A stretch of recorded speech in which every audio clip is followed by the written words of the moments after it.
Programang ito ay rated SPG, striktong patnubay at gabay ng magulang ang kailangan. Sa paghaharap ni Ramon at Tanggol sa harap mismo ng simbahan ng Quiapo ay malaki ang magiging papel ni Mokang dahil siya ang magpapatunay na panganay ni Marites at Rigor de Magiba si Tanggol.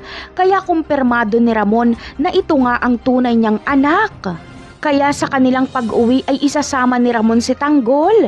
Ihihiwalay ng sasakyan si Mokang, habang si Ramon at Tanggol naman ay magkasama sa sasakyan. Dito ay ikikwento ni Tanggol ang kanyang pinagdaanan sa amain na si Rigor.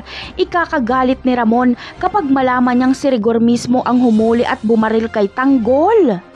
Kaya naman, sa pagdating nila Ramon sa mansyon ay agad niyang tatawagin si David.